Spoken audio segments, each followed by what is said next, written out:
पिछले एपिसोड में हमने देखा था गारा के इतने खतरनाक हमला करने के बाद भी किमीमारू इससे बच जाता है और अपने कर्स मार्क को सेकंड स्टेज में लाकर एक राक्षस जैसा बन जाता है। उसे जिंदा और ऐसे रूप में देखकर रॉकली और गारा हैरान हो जाते हैं। तभी किमीमारू पूरी तेजी से हमला करने के लिए उन दोनों की तरफ आता है। ये देखकर गारा अपनी सैंड से उसे पकड़ने की बहुत बार कोशिश करता है, पर किमीमारू सभी हमलों से बचकर गारा के और नजदीक पहुंच जाता है। तब गारा अपने सामने एक बड़ा ताकतवर सैंड शील्ड खड़ा करता है, लेकिन किमीमारू उस सैंड शील्ड को तोड़कर गारा को एक जोरदार पंच मारता है, जिससे वो उड़कर बहुत दूर जाकर गिरता है। ये देखकर रॉकली पूरी तरह से चौंक जाता है। तभी किमीमारू गारा को बोलता है, तुम्हारा डिफेंस तो बहुत ही कमजोर निकला गारा, इससे मैं काफी निराश हुआ। फिर किमीमारू देखता है गारा ने अपने पूरे शरीर को सैंड से ढकने की वजह से उसे जरा से भी चोट नहीं आई। तभी अचानक रॉकली किमीमारू पर पीछे से हमला करता है। तभी किमीमारू उस पर अपनी टेल से हमला करता है, लेकिन गारा अपनी सैंड से उसे बचा लेता है। तो इसके बाद रॉकली सोचता है, अगर गारा बीच में नहीं आता तो मैं शायद मर ही जाता। मेरा शरीर अभी भी बहुत कमजोर है, इस तरह से तो मैं यहाँ गारा पर बोझ हूँ। तुम दोबारा बीच में मत आना, क्योंकि मैं गारा को पहले मारूंगा, फिर इसके बाद तुम्हें। किमीमारू ये बोलकर अपने पीठ से एक लंबा स्पाइन हड्डी बाहर निकालता है और ये सब देखकर रॉकली और गारा को बहुत ही अजीब लगता है। फिर उसके बाद एक चाबुक की तरह किमीमारू उस स्पाइन हड्डी से गारा को पकड़ता है, लेकिन उसकी सैंड पहले से ही उसे ढक लेती है। ये देखकर किमीमारू अपने लेफ्ट हैंड से एक नुकीली हड्डी निकालकर उसको एक सख्त हथियार की तरह बना लेता है। गारा, ये मेरी सबसे ताकतवर हड्डी है, ये तुम्हारे डिफेंस को तोड़ देगी। तभी अचानक किमीमारू के मुंह से खून निकलता है और ये होने के बाद वो सोचता है, मेरे पास ज्यादा समय नहीं है, मुझे जल्दी इसे खत्म करना होगा। किमीमारू के इस हथियार को देखकर गारा अपना डिफेंस और भी ज्यादा मजबूत कर लेता है। किमीमारू की इस ताकतवर हड्डी से बचने के लिए गारा अपने सामने एक ताकतवर अल्टीमेट शील्ड खड़ा करता है, जिसका नाम है सुकाको शील्ड। किमीमारू पूरी ताकत लगाकर वो अपने हथियार को उस शील्ड के अंदर घुसा देता है। वो उसे तोड़ने की पूरी कोशिश करता है, पर गारा का शील्ड इसके सख्त हड्डी से ज्यादा मजबूत है, तो जिससे अंत में उसकी हड्डी टूटकर बिखर जाती है। ये देखकर किमीमारू सोचता है, मैंने इसे कम समझा, ये बहुत ही ज्यादा ताकतवर है। अब बताओ, इस बार मैंने तुम्हें निराश तो नहीं किया ना? लेकिन कुछ भी हो, तुम्हारा जुस्सु भी बहुत ही अलग है, ये कागुया की खासियत है। तो तुम कागुया क्लैन से हो। जितना मुझे पता है तुम्हारा पूरा क्लैन खत्म हो चुका है, तुम अपने क्लैन के आखिरी मेंबर हो, और तुम्हारे मरने के बाद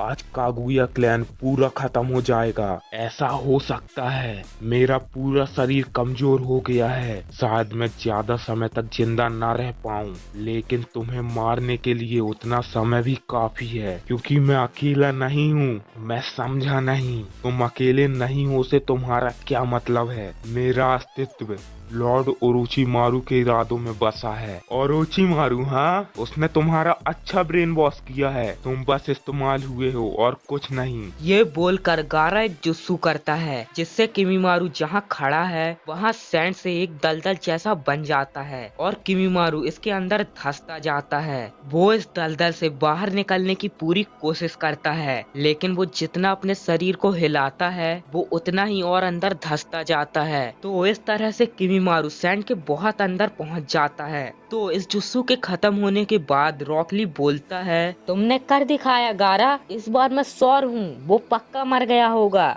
गारा के इतने सारे जुस्सू करने की वजह से उसके पास बहुत ही कम चाकरा बचा है। तभी हम देखते हैं जमीन के नीचे किमीमारू अभी भी जिंदा है। वो गारा की उन बातों को सोचकर बोलता है, तुम गलत हो गारा, लॉर्ड ओरोचिमारू ने मुझे जीने की वजह दी है और ये तुम कभी समझ नहीं सकते। इसके बाद अचानक जमीन के अंदर से बहुत सारी नुकीली हड्डियां बाहर निकलती हैं। ये देखकर गारा और रॉकली हैरान हो जाते हैं। वो नुकीली हड्डियां जमीन के अंदर से इतनी तेजी से निकलती हैं कि रॉकली को लगता है वो और गारा अब बच नहीं पाएंगे, लेकिन गारा अपनी सैंड की मदद से खुद को और रॉक ली को किमीमारू के जानलेवा हमले से बचा लेता है। तो इसीलिए रॉक ली गारा को बोलता है, तुम्हारा शुक्रिया गारा, तुमने मुझे फिर से बचा लिया। तुम्हारी ताकत सच में कमाल की है। नहीं, मैंने बड़ी मुश्किल से सैंड को उठा रखा है। अगर 1 सेकंड देर हो जाती तो शायद हम बच नहीं पाते। वैसे मेरे पास अब बहुत ही कम चाकरा है।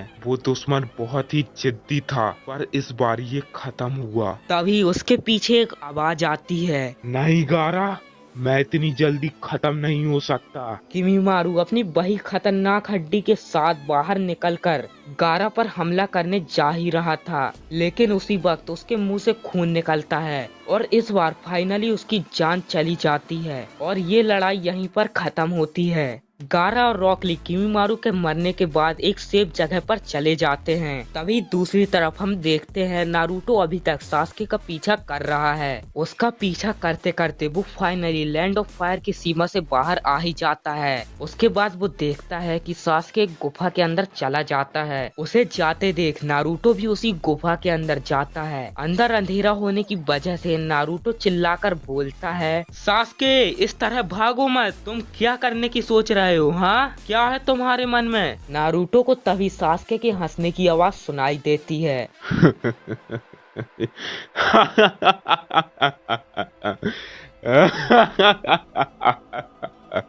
और इसके साथ उसका बीता हुआ कल भी उसकी आंखों के सामने आ जाता है। किस तरह एक समय विलेज के सभी लोग नारुतो से नफरत करते थे, उसके अंदर नाइन टेल फॉक्स नाम का राक्षस होने की वजह से। फिर इस विजन के बाद नेजी उसकी आंखों के सामने आकर उसे कुछ याद दिलाता है जो उसने पहले उसे कहा था। वैसे नारुतो को ये सारी चीज इसीलिए दिख रही है क्योंकि वो और सास्के एक ऐसी जगह पर जा रहे हैं जहाँ पर उन दोनों की किस्मत जुड़ी हुई है। तो नारुतो सास्के को रोकने के लिए पूरी तेजी से भागकर इस गुफा को पार करके उसी जगह पर पहुंच जाता है और सास्के ठीक उसके आगे भाग रहा होता है। तो जब नारुतो एक और बार सास्के कहकर पुकारता है तो आखिरकार सास्के रुक जाता है। वैसे सास्के और नारुतो अभी जिस जगह पर हैं, पहले उसका नाम था दी फाइनल वैली, लेकिन अब ये जगह दी विलेज ऑफ डेथ के नाम से मशहूर है। और यहीं पर इस एपिसोड की एक्सप्लेनेशन खत्म होती है। अगर आपको ये वीडियो पसंद आया तो प्लीज लाइक करके एक प्यारा सा कमेंट कर दीजिए और अगर आप हमारे चैनल पर नए हो तो उसे सब्सक्राइब करके उस बेल आइकन को ऑल पे प्रेस कर दीजिए। तो अपना ध्यान रखना, मिलते हैं 2 दिन बाद नेक्स्ट वीडियो में। तब तक के लिए टाटा, गुड बाय।